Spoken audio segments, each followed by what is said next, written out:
ये प्रेम हाँ, और करुणा के वो करने की वस्तु थोड़ी है, वो स्थिति है, वो होना है, वो फूल है जो खिल गए। आप प्रेम कर नहीं सकते। उस दिन कहा तो आपने कि मैं शुभ करने जाती हूँ, सब गड़बड़ कर देती हूँ। प्रेम की चिंता मत करो। करने जाते हो गड़बड़, वो प्रेम है क्या? लगता तो यही है। अच्छा, करुणा से जो करते हैं उसमें गड़बड़ नहीं होती? नहीं, करुणा तो प्रेम का उच्चतम रूप। करुणा प्रेम की माँ है, दादी माँ।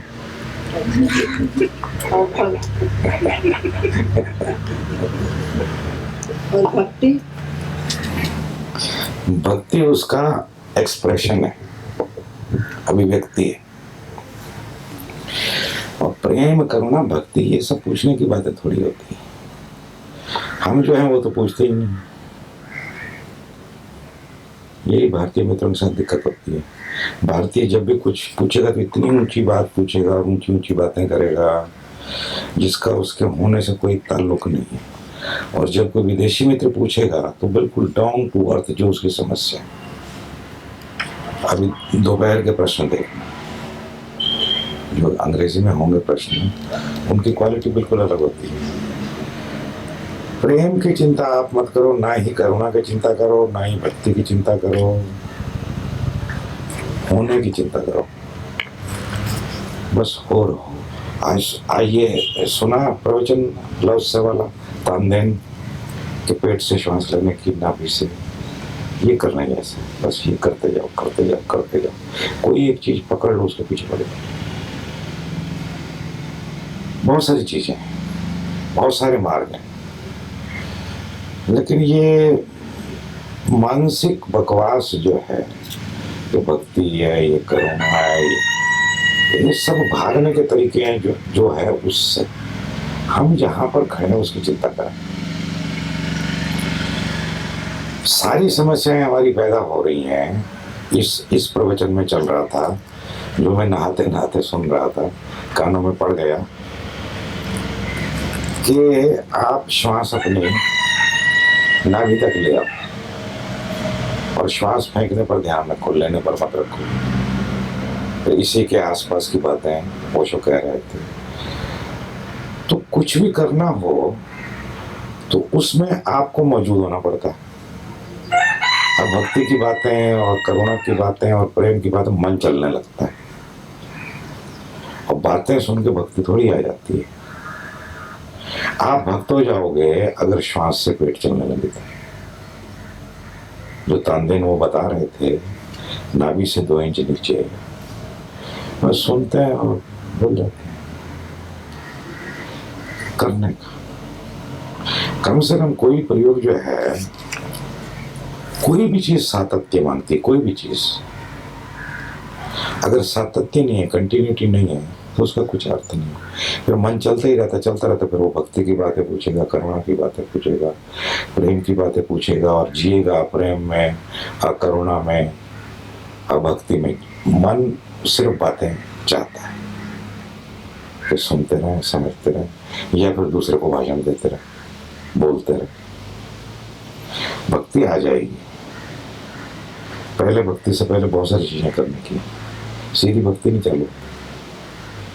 शुद्धि चाहिए बहुत, और ये शुद्धि शिविर है और काफी शुद्धि इसमें हुई है, लेकिन काफी भी काफी नहीं होती या पूरी नहीं होती। अभी और चाहिए, करेंगे और भी करेंगे। इस साल नहीं तो अगले साल करेंगे, नहीं तो अगले साल करेंगे। हाँ?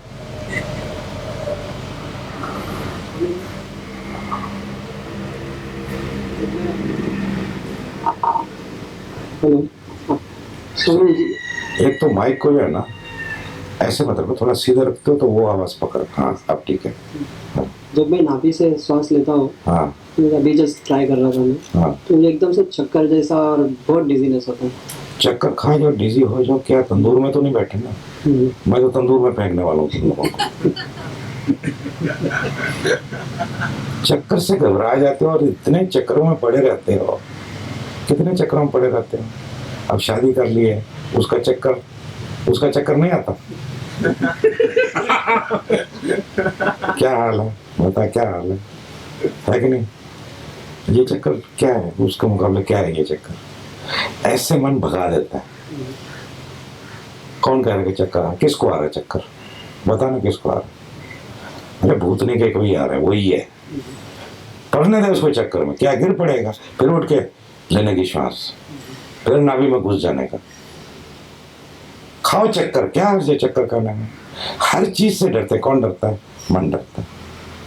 कौन कहता है चक्कर आ रहे हैं? मन कह रहा है। मन क्या कहता है? भक्ति की बातें करो, प्रेम की बातें करो। बातें करने से क्या होता है? करो, लो सांस, आने दो चक्कर, देखते हैं कितनी देर तक आता है। चक्कर बड़ा के हम बड़े हैं, बहुत बड़ी। खा जा चक्कर। और आए तो मेरे को बोला लेने बैठा हूं ना डॉक्टर चक्करों का। ऐसे मन तर्क खोजता है, आधा घंटा 15 मिनट वो सुनते सुनते अच्छा लगता है। बस फिर निकले नहीं कि बस चालू अपनी दुनिया। वो इतने चक्कर में तुम ऑलरेडी फंसे हो। ये चक्कर क्या कुछ नहीं है। ये चक्कर नहीं है, चक्कर से निकलने का रास्ता है। वो चक्कर इसलिए आ जाता है कि चक्कर से निकल ना जाओ। वो कहते कि रहो यहीं, कितनी जल्दी कंक्लूजन हो जाता है। वो सारी बात समझा रहे, वो बता रहे थे कि तर्क कैसे काम करता है, बुद्धि कैसे काम करती है, और तुम क्या बातें कर रहे हो। और उसने क्या बात की ना, है ना बुद्धि में, सारे लोटे बुद्धि में घूमते हैं। और वो क्या कर रहे थे कि बुद्धि से नीचे गिर जाओ, कह रहे थे ना, भाव की बात बता रहे थे। वो नाते नाते जो थोड़ा सा मेरे कान में पड़ गया कि अच्छा है कि तुम भाव थोड़ा गहरा है केंद्र, लेकिन जीवन का केंद्र जो है वो नाभि है, यही बता रहे थे ना। और कैसे फिर वो टेस्ट करते हैं अपने स्टूडेंट्स को, शिष्यों को, वो जवाब लिख के लाता है। और कितनी देर, 1 सेकंड नहीं लगता, हम वहीं होते हैं। बुद्धि सबसे बड़ा घन चक्कर है। और मजे की बात यह है, एक बार तुम बुद्धि से नीचे गिर गए तो तुम्हें परम बुद्धि मिल जाएगी। परम बुद्धि कह रहा हूं, शुद्ध बुद्धि कह लो। परम बुद्धि वो है, शुद्ध बुद्धि वो है जिससे वही दिखाई पड़ता है जो है, जैसा है। और बुद्धि में अटके रहे तो बस ये भ्रमित होते रहोगे, होते रहो। मजा आता है वैसे। ऐसे ही आदमी 70 साल के बाद फिर लेट जाता है सीधे कब्र में, राम राम सत्य।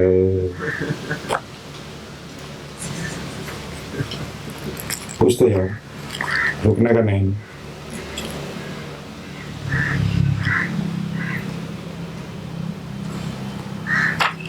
आगे चलो।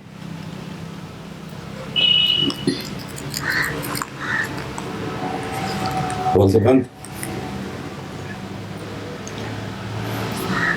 हाँ भाई पूछ। मेरे पास आके आधा पौना घंटे घर बैठ के बातें करते हो, यहाँ पूछो ना, सबके काम आती है यहाँ पर।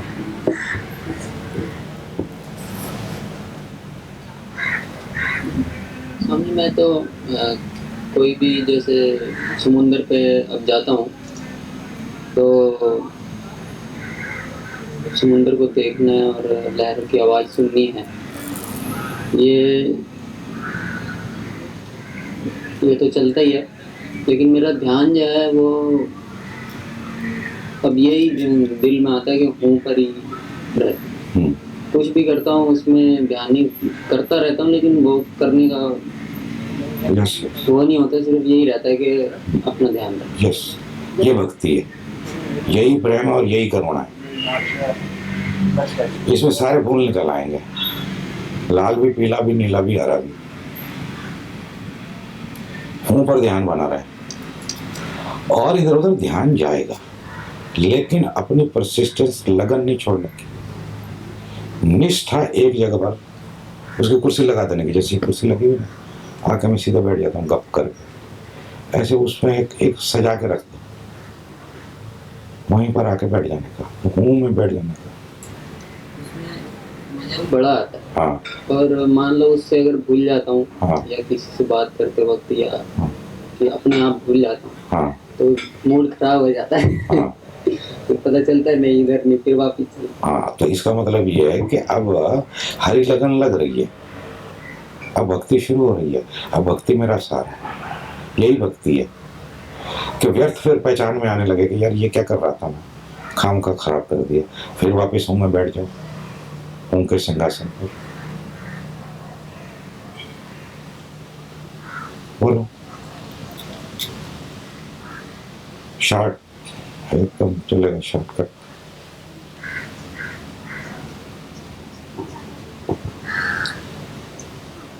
स्वामी जी,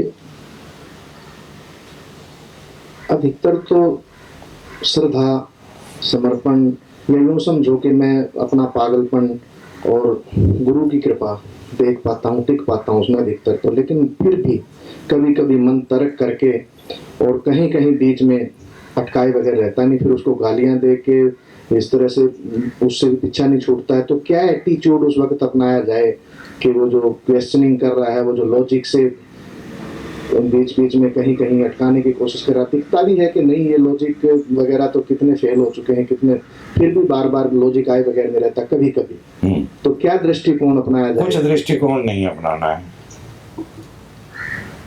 उसको इग्नोर करना। क्या का दृष्टिकोण? वो अपना काम करेगा, आप अपना काम करो। वो कर ही रहा है अपना काम, उसका काम वो करता है। तर्क देगा, भटकाएगा, कहेगा चक्कर आ रहे हैं, मेरे से होता नहीं, ये सब वो देगा। लेकिन आप अपनी बात पकड़ो, जैसे वो कहता है कि मैं हूँ को पकड़े रहता हूँ, तो पकड़ने की कोशिश की है, पकड़ने में रस लिया है, तो पकड़ में आने भी लगा है। और जब पकड़ में आने लगा है तो उसको लगता है कि इसमें आनंद भी है, इसमें मज़ा भी आता है। अब जब मज़ा आता है तो उसको दिखाई पड़ता है कि गैर मज़ा कहाँ हो जाता है। जब दिखाई पड़ता है कि गैर मज़ा कहाँ होता है, तो वापस लौट के कहाँ आएगा आदमी, मज़े में आ जाएगा। तो मज़ा और बढ़ेगा, तो मज़े को बढ़ाओ, कोई एटीट्यूड नहीं। ये वही चक्कर मार रहा है बुद्धि, फिर वापस कि कौन सा एटीट्यूड करूँ। हाउ बुरी लगती है मन को। हाउ कह के जवाब सुन के उसको लगता है वाह वाह क्या मैंने काम किया, कुछ काम आपने किया। वो भटकन है, देयर इज नो हाउ। कोई एटीट्यूड नहीं, ये अगेन मन में घुस रहा है। ये एटीट्यूड वही मन मांग रहा है, वही बुद्धि मांग रही है। तुम एक चीज पकड़ लो। अब जैसे उसने मुंह पकड़ लिया, अगर श्वास पकड़ में आती है कि बेली पर ध्यान रखना, इसको कहते हैं बेली ब्रीदिंग, लाओस से इसको कहते हैं तानदेन, ये वही है। तो ब्रीथ जो है नाभि से हो, तो ओशो इसकी सारी टेक्निक समझा रहे थे, नहीं समझ में आई तो वापस कल लेक्चर लगा देते हैं, फिर से सुन लो। भाग जाता है ना इधर उधर, गर्लफ्रेंड बॉयफ्रेंड, चक्कर आ रहा है। मनीष बता रहा था, कोई ओम करके नाम का व्यक्ति है, ओम परकर्सन, क्या ओम परकिंस, जर्मनी में सत्संग करता है। सत्संग में कितना लेता है? $15, माने 750 रुपए। बस करना क्या है उसमें, घंटा डेढ़ घंटा बैठना है, उसमें घंटा डेढ़ घंटा बैठते हैं। 750 रुपये बैठने के लगता है आपसे, समझ आ रही है? कुछ नहीं, बाद में थोड़ी सी ज्ञान चर्चा। मनीष और जोशुआ को वो बुलाते हैं, ये बीच में कभी कभी जो घंटे डेढ़ घंटे, मैक्सिमम 2 घंटे, मैक्सिमम 2 घंटे का सेशन होता है। 2 घंटे के सेशन में वो $15 में रहता है। उसमें ना लंच होता है ना डिनर होता है ना ब्रेकफास्ट होता है, याद रखना। चाय भी नहीं होती, पानी भी नहीं होता, हो गया। क्या होता है?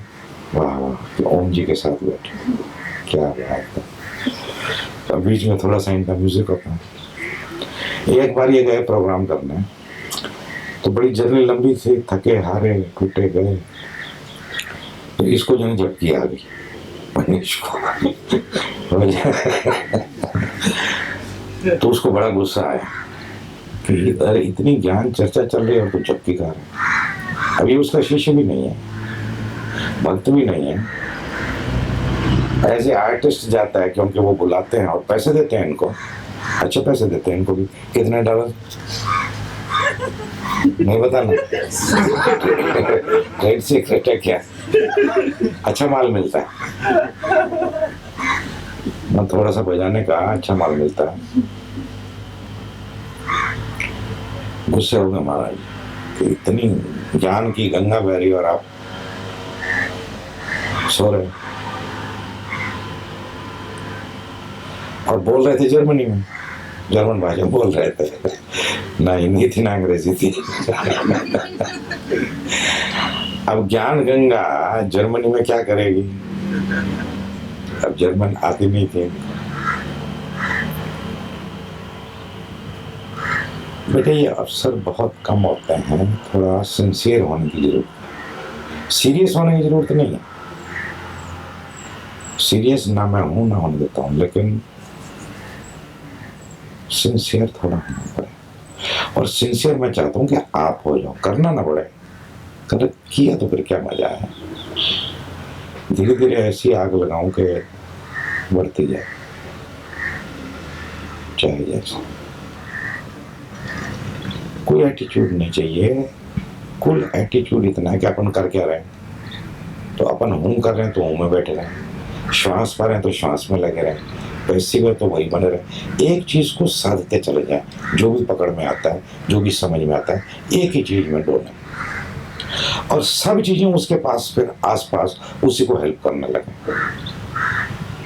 अब आप बोर ना हो जाओ, थक ना जाओ, भाग ना जाओ, उसके लिए कैसा इंतजाम करता हूँ। 40 दिन जरा जाके लोगों को पूछना 40 दिन का कैंप करोगे क्या? वैसे ही डायरिया हो जाएगा सुनते ही। और यहाँ पर निकल गए ना 40 दिन, क्या बाकी बचा है? 15 तारीख है, 4 दिन बचे। जो 36 दिन ऐसे निकल गए थे, 4 दिन कैसे निकल जाएंगे? और कहीं ना कहीं रस आपको पकड़ जाए, वो पकड़ जाता है, पकड़ रहा है, ऐसी बात नहीं है। एटीट्यूड कुछ नहीं। और पूछो, औषधन पूछो।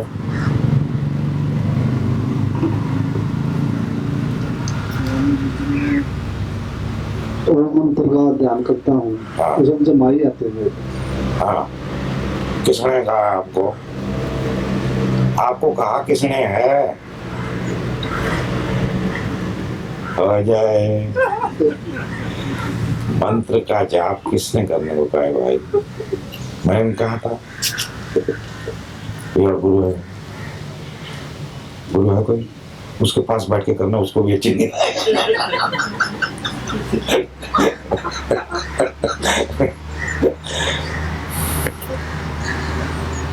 जाप वाप कुछ नहीं करने का। वो नींद के लिए ही तो होते हैं, जमाई के लिए ही होता है। लुगाई मिलती नहीं, जमाई बढ़ जाता है। समाज से निकल के अपनी इसमें धारणा है। अच्छा अच्छा, तो क्या वो ओम का जाप करवाते हैं? वहाँ पता नहीं ओम क्या कैसे करवाते हैं मेरे ख्याल में? ओम ऐसे भगवान समान समझा गया है उनका। हाँ ओम का पूरा ध्यान, जैसे यहाँ पे सूर्य देखे हम, हाँ। वहाँ ऐसे ओम को लिखा जाता है। नहीं, कैसे करते करते क्या हो? जाप कैसे करते हैं? ओम ओम ऐसे? ओम ओम हाँ ओम। हाँ, ठीक ठीक ठीक। हमने भी करवाया था ना कौम वाला ध्यान, याद है कैसा था? एकदम फाटक फाड़ा।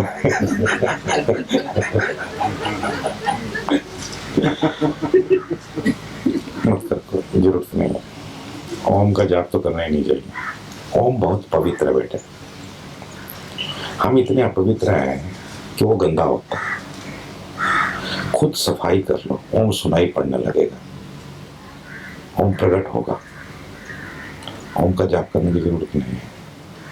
इसलिए जब तुम शुद्ध होते हो, स्वच्छ होते हो, तब मैं ओम चलाता हूँ। कितने दिन चलाया ओम, वो कितना थोड़ा चलाया कि जब तुम उसको सह सको। याद है, 3 4 5 दिन चलाया, थोड़ी थोड़ी देर चलाया, और तब चलाया जब बहुत शुद्धि कर ली है, बर्तन एकदम साफ सुथरा जब हो गया, तब ओम। वो भी सुनवाया है, करवाया नहीं है। वो सुनाता इसलिए कि तुम जाग के बस सुनते हो, तुम जागे रहो उस ध्वनि के प्रति, तुम उसके कर्ता मत बनो। वो भी निष्क्रियता में करवाया, पैसिविटी में करवाया। आई बात समझ? कर्ता नहीं बनाया उसका, क्योंकि जब हम कर्ता बनते हैं तो हम बड़े ही रहते हैं। हम और कर्तापन को और मजबूत कर लेते हैं। तो ओम का जाप करने की जरूरत नहीं। और जो बहुत कुछ सीखा है उसमें से कुछ करना। कुछ कितनी विधियां बदलते हैं, और सब विधियां वो शुद्ध नहीं, और कुछ नहीं। नवीन गुरु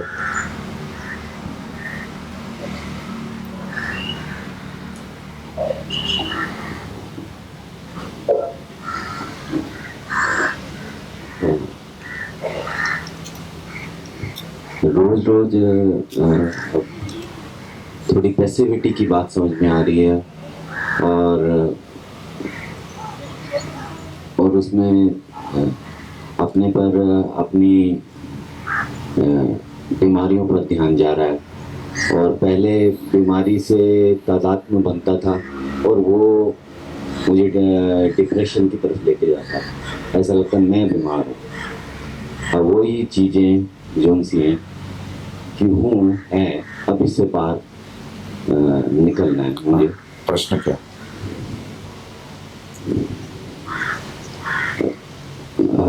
प्रश्न में निष्क्रियता बार बार फिर से वो जाके तदात्म कर लेता है, और थिंकिंग सेंटर से वही बार बार, और इतने में पता नहीं कहाँ गायब होते। ये तो प्रश्न क्या होगा कि निष्क्रिय कैसे बना रहा हूँ? कोई प्रश्न? कोई प्रश्न नहीं। अच्छा पीछे दे दो, चलो। उन्हें कुछ ना कुछ बेटा नहीं।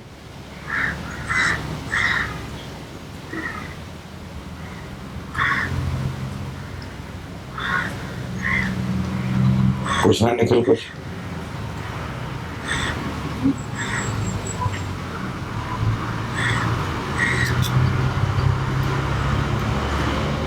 स्वामी जी, मेरा क्वेश्चन हैपनिंग पे था।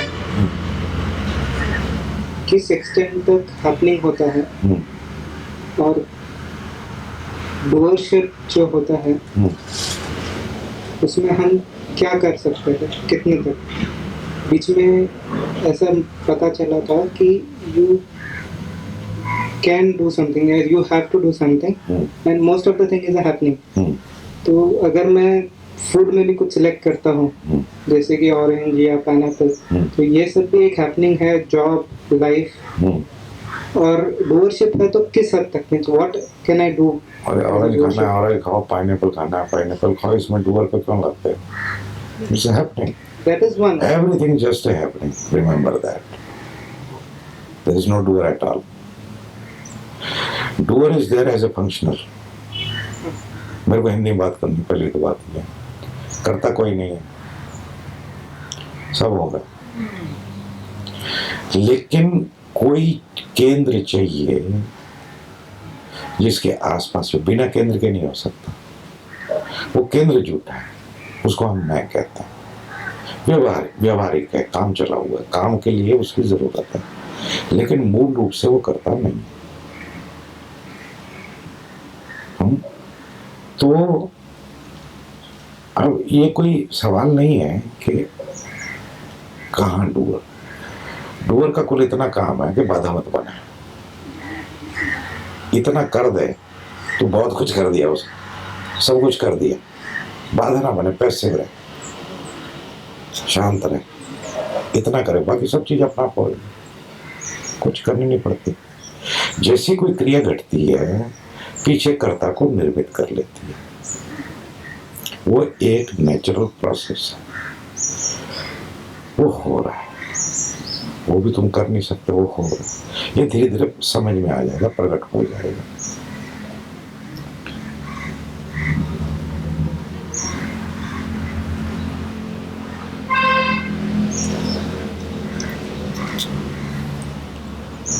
घबराओ मत यार, अच्छा नहीं डांटूंगा, चलो पूछ लो। डांट से तो मजा आता है जी आपकी से, लेकिन क्या पूछ रहा हूँ पहले खुद को ही तोलना पड़ता है। सबको नहीं ना मजा आता, कहीं वो नहीं आता। स्वामी जी, दीक्षा का क्या विज्ञान है और देहधारी सदगुरु से दीक्षा मन को समर्पण करने में, शांत करने में, उनके प्रति समर्पित होने में कुछ योगदान उसका है?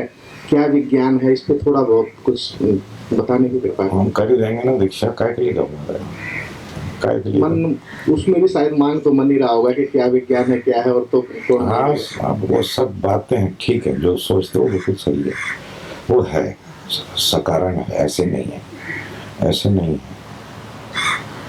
हो जाएगा। अगर मेरे को बोलना होता कल ही बोल देता, बढ़ाओ आगे।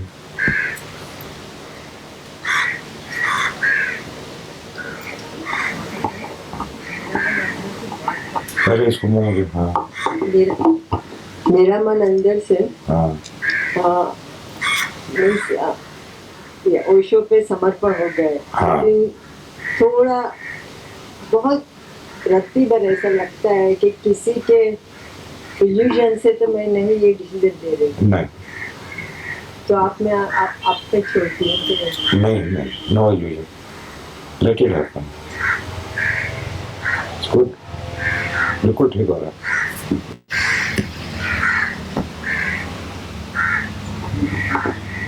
रोजाना जीवन में वापस जाने के बाद दोस्तों के साथ या छोटी छोटी बातों पे, गंदी मजाकों पे रिफ्रेशनेस ऐसा लगता है और अच्छा भी लगता है महसूस। मेरी जो किसी के मजाक भी उड़ा रहे हैं तो उसकी कोई ऐसे सेपरेशन जो उसके प्रति कोई गुस्सा या घृणा या मतलब नहीं, अगर कोई चीज रिफ्रेश करती है काम के बाद, जिस दिन ना समझ में आएगा कि ये मैं क्या कर रहा हूँ, नहीं कर पाएगा, अभी समझ में नहीं आता। जब तक समझ में नहीं आता तब मजा आता है, रिफ्रेश लगता है कि रिफ्रेश हो, रिफ्रेश कुछ नहीं आ रहा है, गड्ढे में जा रहे हैं। पर जाओ, कोई हर्ज नहीं, गड्ढे में जाने का भी कोई हर्ज नहीं। गड्ढा अगर है तो उसका भी कोई मकसद है, ताकि वो आपके किसी न किसी दिन हाथ पांव तोड़ दें। तो चलो, जिस दिन हाथ पांव टूट जाएंगे तब गिरोगे क्या जानबूझ के? अभी गिरो, मजा लो, अभी फिसलो।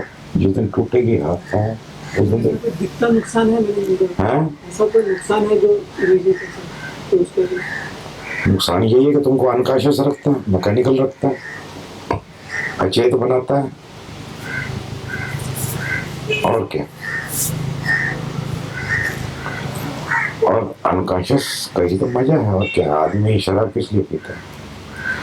अब किसी की शराब कुछ है, किसी की शराब कुछ है, आपकी पीठ छप जाएगी उधर। अलग अलग लोगों की शराबें होती हैं, ये तुम्हारी शराब है, ये जैनी शराब है।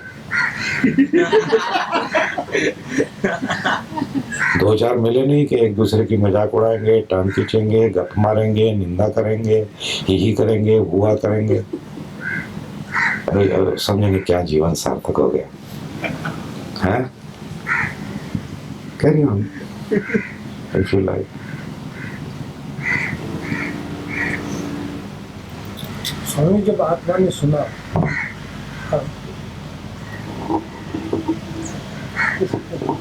जब आत्मा ने सुना तो बाकी फिर क्या हुआ?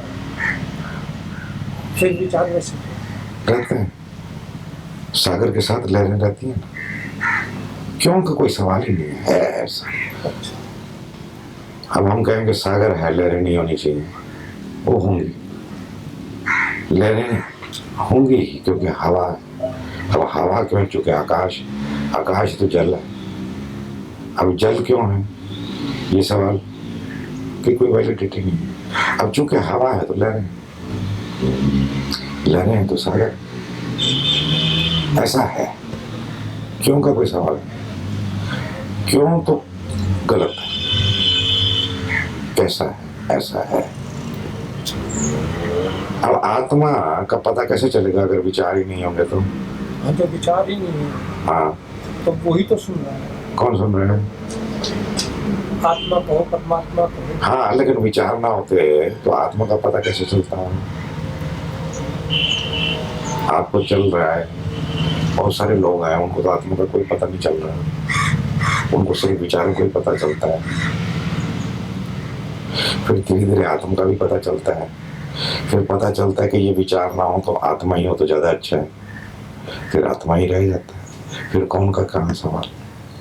आत्मा को रहने दो, उसको हटाना क्या, कहो तो हटा देते हैं।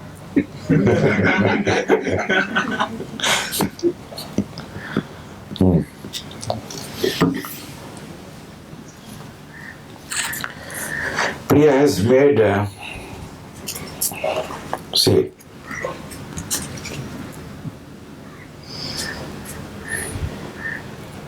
is written thy will be done.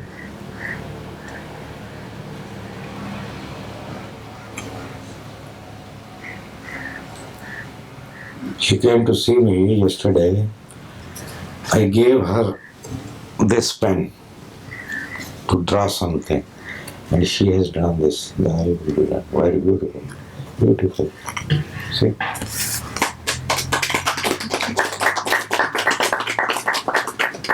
Priya, this is more than 5,000.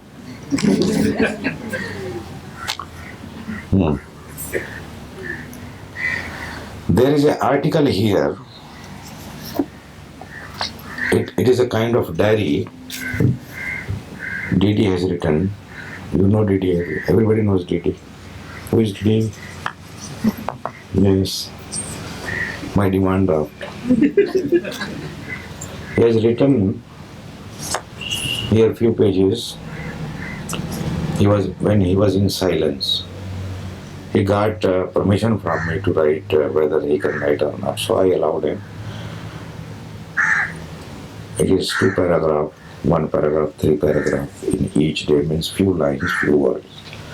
If it is in English, if anybody wants to read, he can read it here and keep here. The heading is The Silent Flute of Swami Chaitanya Bharati. So if you want to read, it is here and keep it here after reading. And also, मैंने आप सब लोगों से कहा था कि लिखना है। लिखा है किसने लिखा है? और किसने लिखा है? मैंने लिखा है कितना? हिंदी अंग्रेजी वेरी गुड, एकदम से कम्युनिस्ट है तू। कुछ मेरी भाषा में भी बहुत अच्छा, ये तो और भी अच्छा। सबने लिखना है भाई,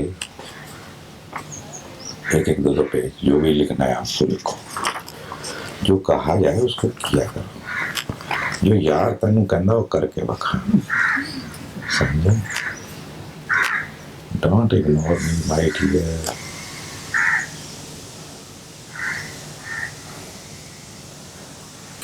अब चूंकि आप लोग पूछ नहीं रहे तो मैं ये पढ़ता हूँ, ठीक है? थोड़ा लंबा तो है, मैं भी थक जाऊंगा, आप भी बोर हो जाओगे, पर और कुछ करने को नहीं है तो यही कर लेते हैं। एक बार जरा हो जाए, एक बार फिर, जब तक मैं पानी पीऊं तब तक चलता रहे।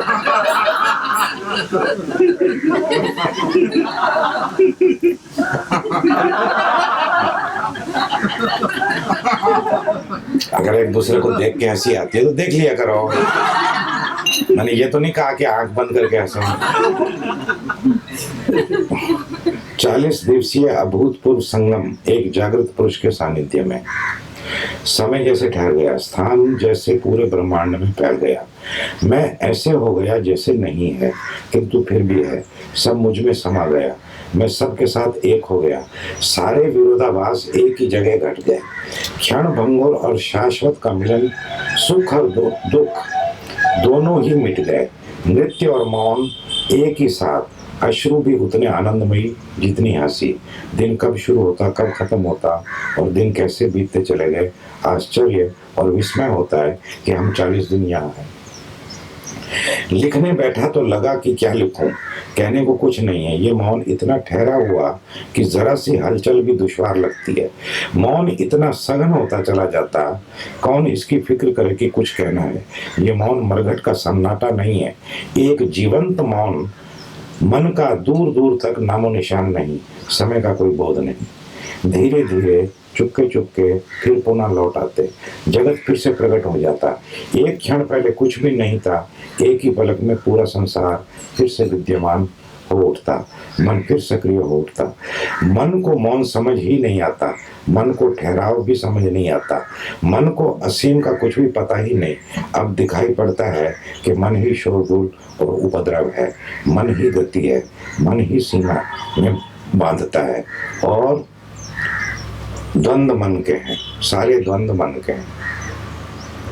ये सब घटा प्यारे ओशो के आशीष से, उन्हीं की कृपा से ये संभव हुआ।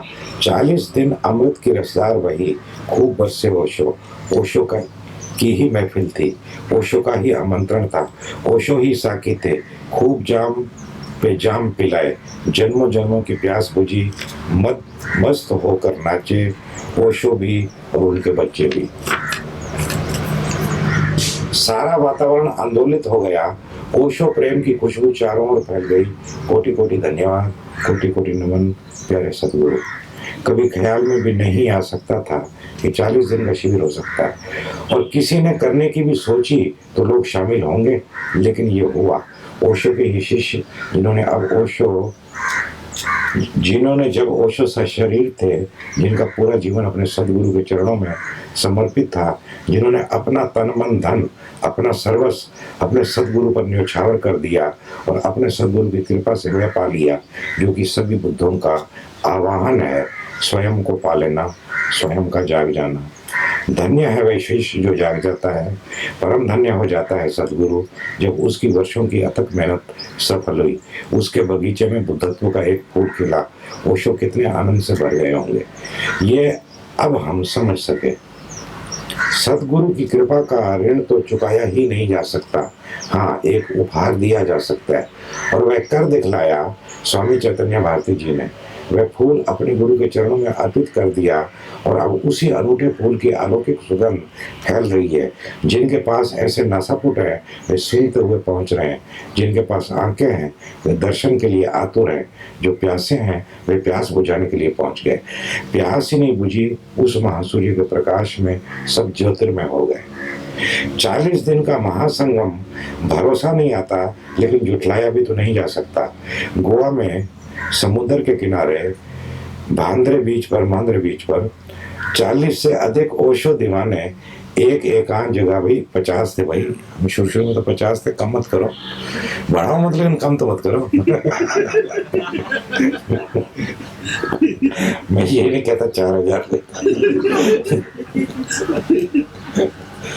वैसे तो 5 ज्यादा ही लिखे हैं एक हिसाब से। 40 से अधिक ओशो दीवाने एक एकांत जगह है जो शहर की भीड़ भाड़ से दूर, प्रकृति के सौंदर्य से ओतप्रोत, जहाँ एक और अनादिकाल से खेलती हुई समुद्र की लहरें और निर्मल जल, तो दूसरी ओर छोटी छोटी पहाड़ियाँ बीच के साथ। नारियल के ऊंचे पेड़ तो सौंदर्य में 4 चांद लगाते थे। प्रत्येक चीज नैसर्गिक थी, आवास के लिए बांस की तैयार की हुई झोपड़ियाँ, ध्यान के लिए रेत के ऊपर बनाया गया सभागार, और घूमने या अलग से ध्यान करने के लिए मीलों तक फैला समुद्र का किनारा। ध्यान शिविर का प्रारंभ हुआ ओशो के जन्म दिवस 11 दिसंबर से। 10 तारीख को सभी मित्र, जिसमें विदेशी सन्यासी भी शामिल थे, शाम तक पहुंच गए और उसी शाम को सभी का स्वागत करने का समारोह स्वामी चैतन्य भारती की अगुवाई में जोशुआ और मनीष व्यास और मां तन्मया के संगीत से आरंभ हुआ। सबसे पहले अपने सतगुरु को नमन करते सभी ने प्यारे ओशो को अपने श्रद्धा सुमन अर्पित किए और जोरदार नृत्य से सभागार गूंज उठा। स्वामी जी अपनी ढकली के साथ एक महासूर्य का आभा मंडल लिए अपने प्रकार से पूरे वातावरण को प्रकाशित कर रहे थे और इस नाच में सभी नहाए गए, जैसे जन्म जन्मों की मैल उतर गई, जैसे एकदम तरोताजा हो उठे।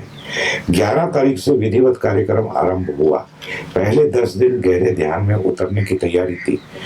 दिन का आरंभ सक्रिय ध्यान से होता था। पूरी त्वरा के साथ सन्यासी ऊर्जा से खेलते और सभी दमित आवेगों को बाहर फेंकने और उठी हुई ऊर्जा को ऊपर के मार्गों पर अग्रसर होने का मौका देते। सुबह के नाश्ते और विश्राम के पश्चात दूसरा ध्यान स्वामी जी की देखरेख में ग्रंथियों को विसर्जित करने के लिए होता और 10 दिन तक रोजाना कुछ नया होता। पूर्णतया होश को बनाए हुए सभी मित्र अचेतन की गहरी परतों में उतरते चले गए। ये चित्त शुद्धि का अनूठा प्रयोग था। चित्त के साथ ही भाव शरीर की शुद्धि पर बहुत काम हुआ। स्वामी जी ने जोर देकर कहा कि सबसे अधिक आघात भाव शरीर को सहने पड़ते हैं और उसके घाव भरने का काम सबसे महत्वपूर्ण चरण था। अपनी प्रेममय ऊर्जा से ये काम प्रत्येक बीते दिन के साथ सरल होता चला गया। सभी ने महसूस किया कि जागृत व्यक्ति के सत्संग में ट्रांसफॉर्मेशन स्वयं से ही घटने लगता है। इतनी ऊर्जा से खेलने के बाद भी एक दिन के लिए किसी ने थकान का अनुभव नहीं किया।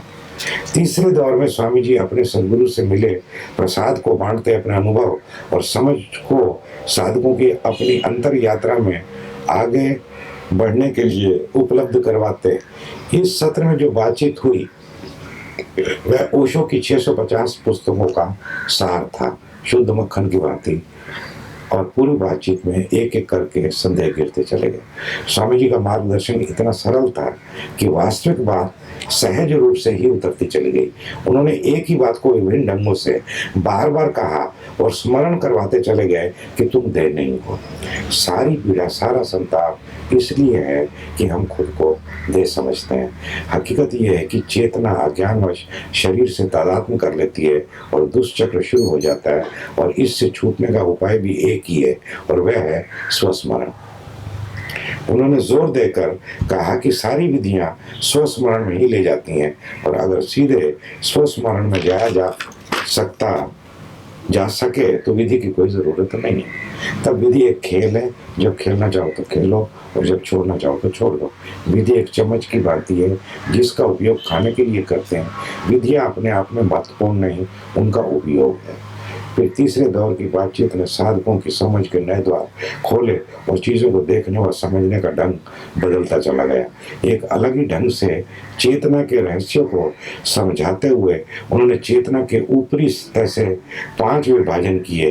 पहले तल पर हम समझते हैं कि मेरे दुखों के लिए दूसरा जिम्मेवार है।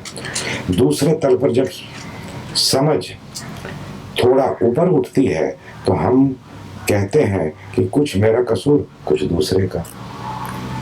तीसरे तल पर समझ बदलती है तो व्यक्ति कहता है कि नहीं जिम्मेवार हूं। और चेतना थोड़ी और विकसित होती है तो चौथे तल पर दिखाई पड़ता है कि ना मैं न दूसरा जिम्मेवार, सब हो रहा है। और अंतिम चरण में जब व्यक्ति पूरी तरह जाग जाता है तो पता लगता है कि कभी कुछ हुआ ही नहीं, सब सपना था।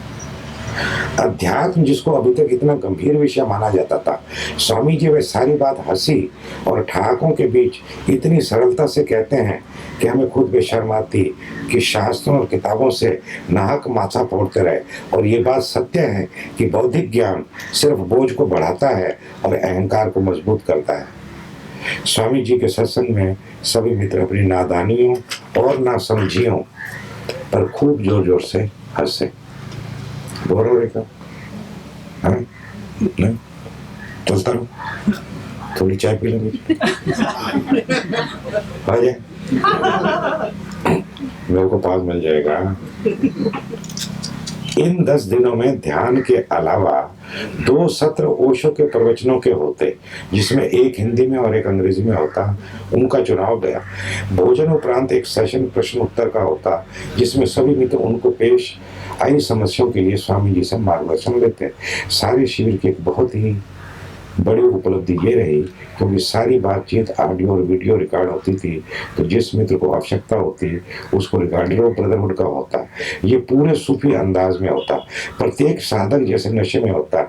ऐसे मस्त होकर नाचते, स्वामी जी खुद भी नाच में शामिल होते। वह कहते कि हाँ, मैं शराब पिलाता हूँ, परमात्मा की शराब, और मैं साकी हूँ, खूब पियो, जाम भर भर के पियो। फिर वो हंसी में कहते हैं कि एक दिन उठा के शराब के समुद्र में ही फेंक दूंगा, शराब बचेगी और शराबी शराब में ही खो जाएगा। शाम की महफिल एक अनूठा प्रयोग था। इसमें साधक पूरे जोश व उत्साह के साथ नाच में शामिल होते, लेकिन पूरे होश के साथ नृत्य के बाद 1 घंटे के लिए संगीत को सुनते हुए पूरी तरह मिट जाते। ऐसा लगता वहाँ कोई नहीं है, सिर्फ संगीत बज रहा है, मात्र होना रह जाता। शुद्ध मौजूदगी का एहसास। संगीत कहाँ से आ रहा ये भी पता नहीं चलता। होश और बेहोशी का मिलन। संगीत का चुनाव अद्भुत था, जिसमें कई प्रयोग किए गए। इसमें मंत्रोच्चारण, शास्त्रीय संगीत, गायन व वादन शामिल होते, और खूबी ये थी कि इसका चुनाव इतने अनोखे ढंग से किया गया होता कि ये ध्यान की गहराइयों और ऊंचाइयों को छू जाता। सभा का अंत प्रार्थना और समर्पण से होता। हे नाथ, हम पर कृपा कीजिए, दूर कर अंधकार, ज्ञान का आलोक दीजिए, हिंसा द्वेष लोभ क्रोध हमसे छीन लीजिए, मन में प्रेम शांति भर दीजिए। शिविर का दूसरा दौर चला 21 दिवसीय मौन के साथ। ये थोपा गया मौन नहीं, बल्कि होश पूर्वक साधकों का व्यक्तिगत चुनाव था। पूरे शिविर संचालन में स्वामी जी पूरे सजग थे कि कोई भी साधना साधक को डल न करे, बल्कि उल्टे हुए प्रतिपल और सेंसिटिव व जागरूक होता चला जाए। इस 21 दिवसीय मौन को बहुत केयरफुली डिजाइन किया गया। मौन के साथ क्रियाएं वैसे ही चलती गई, लेकिन इसमें जागरूकता जुड़ती चली गई। शरीर और मन के तल पर उतावलापन कम होता चला गया। साधक दिन प्रतिदिन ठहरते चले गए। इन 21 दिनों में 2 बातों पर विशेष ध्यान की जरूरत पर बल दिया गया। एक, समस्त क्रियाओं के प्रति निष्क्रिय जागरूकता, और दूसरे, श्वास के प्रति होश। सुबह योगा करने के उपरांत सभी मित्र सागर तट की ओर चल पड़ते। धीरे धीरे डग भरते, चलने के प्रति होश पूर्वक, चारों ओर फैले वातावरण के प्रति होश पूर्वक, ध्वनियों के प्रति होश, सागर से उठती ठंडी मंद मंद समीर के प्रति एक धन्यता का भाव लिए सभी साधक भीतर की गहराइयों में डूबते चले जाते। एक अद्वितीय घटना घट रही थी। एक तरफ यहाँ सागर, एक तरफ यहाँ संसार हिंसा क्रोध घृणा की आग में जल रहा है, वहीं एक छोटा सा साधकों का समूह प्रेम की तरंगें छोड़ रहा है, शांति का संदेश दे रहा है। बहुत दफे हम डगमगाते, लेकिन स्वामी जी का असीम धैर्य साधकों को बिखरने ना देता। उनका बेशर्त प्रेम साधकों में नया जोश, उत्साह, अनकंडीशनल प्रेम, नया जोश, उत्साह और नई उमंगे भरता रहता। हमारी बड़ी बड़ी भूलों को वे अनदेखा कर देते। इस पूरे शिविर में किसी भी प्रकार का अनुशासन नहीं था, लेकिन हर चीज अपने से ही व्यवस्थित थी। जब हम पूछते कि स्वामी जी ये कैसे संभव होता है, तो मुस्कुराते हुए एक ही उत्तर होता कि मैं कुछ भी नहीं कर रहा, सब हो रहा है, मैं अपनी तरफ से कोई बाधा नहीं डालता, बस उसकी मर्जी को होने देता हूँ। ये सुनने और देखने में तो बहुत आसान जान पड़ता है, लेकिन दुरूह है बात। हमारी समस्या यही है कि हम अपनी मर्जी चाहते हैं, जो कि हो नहीं सकते। स्वामी जी एक ही बात पर जोर देते कि मेरा कुल काम इतना है कि तुम पूर्ण की इच्छा को अपनी इच्छा बना लो। पूर्ण से कटे होना ही दुख है, और उसके साथ एक हो जाना आनंद है। मौन के शुरू होने से पहले अधिकतर साधक भयभीत थे और कल्पना नहीं कर सकते थे कि इतना लंबे समय में मन में रह पाएंगे या नहीं। लेकिन 21 दिन कैसे गुजर गए किसी को पता ही नहीं चला। इन 21 दिनों में सभी मित्रों का गहरा भाव रेचन हुआ। पहली दफा पूर्णतया खुद के साथ जिए और अकेले होने के आनंद को जाना। क्योंकि ये मौन का प्रयोग सामूहिक था और घूमने फिरने की स्वतंत्रता पूरी थी, तो इसके स्वस्थ परिणाम निकले। साधक को पता चला कि कैसे भीड़ भाड़ में भी अकेले मौन में जिया जा सकता है। इस दौरान सभी की संवेदनशीलता इतनी बढ़ी कि साधक पूरे अस्तित्व के प्रति, अपनी जिम्मेवारी के प्रति भी जागे और पहले से अधिक प्रेमपूर्ण और करुणा से भर गए। मौन का समापन समारोह श्वेत वस्त्र पहने साधक स्वामी जी के साथ सत्संग में शामिल हुए। ओशो के विशाल चित्र के सामने स्वामी जी की आंसुओं की धारा बह निकली और अपने सद्गुरु के प्रति आभार व्यक्त किया। पूरा हाल जैसे अनुग्रह के आंसुओं का सागर हो गया। हृदय पिघलकर एक हो गए। सभी मित्रों का अभिनंदन स्वामी जी ने उनके गले में अपने शुभ हाथों से फूल माला डालकर किया और सभी को प्रसाद मिला। आंसुओं की धारा फिर नृत्य में बदल गई और वातावरण को आनंद और उल्लास से भर दिया। और शेष बचे दिनों में सभी गतिविधियां सहज रूप से चलती रही और साधकों की व्यक्तिगत समस्याओं और संभावनाओं पर विचार विमर्श हुआ और सुझाव दिए और उन पर अमल करने के लिए साधक को स्वतंत्र अपने विवेक पर छोड़ दिया। पूरे साधना शिविर की उपलब्धि को अगर देखा जाए तो वह आंकी नहीं जा सकती। जो अनुभव साधक को पिछले अनेक वर्षों की साधना में नहीं हुए, वे इन 40 दिनों में घटित हुए और इस समय के दौरान ऐसे बीज डल गए जो अपने आने वाले समय में अंकुरित होंगे और फलेंगे फूलेंगे। स्वामी जी बहुत ज्यादा शब्दों का प्रयोग नहीं करते थे। उनकी बातचीत अत्यंत सरल और स्पष्ट होती। वे बोलते तो ऐसे लगता जैसे समस्त ओशो चेतना का सत्व मिल गया। ओशो के सानिध्य में बिताए 21 वर्ष और उन 21 वर्षों में स्वामी जी ने ओशो को आत्मसात कर लिया और वे हीरे और माणिक अपने गुरु भाइयों और मित्रों को उपहार स्वरूप दे दिए। एक उपहार जो आगे की यात्रा में प्रेरणा बनेगा और मास्टर चाबी का काम करेगा, जिसे मैं उन सभी से बांटना चाहूँगा जो अंतर यात्रा पर निकले हैं। वे ये कि गैर गंभीर से ध्यान करते हुए, होश को जगाते हुए निष्क्रिय बने रहिए। सक्रिय होते ही क्रियाओं, विचारों और भावों से तादात्म्य हो जाता है और कर्ता का भ्रम खड़ा हो जाता है। साधक को अपने केंद्र पर स्थित रहते हुए, बिना कोई निर्णय लेते हुए जागरूक बने रहना है और साहस पूर्वक निर्भयता से अचेतन की गहरी परतों में उतरते जाना है। ध्यान कोई उद्देश्य नहीं, कोई मंजिल नहीं, यात्रा ही मंजिल है और प्रेम व शांति इसका फल है। हो जाए ताली तो बजाओ कम से कम।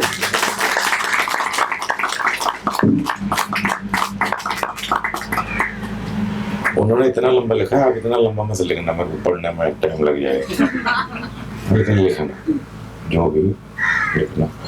अब कोई सवाल? ठीक, भोजन करें चल के।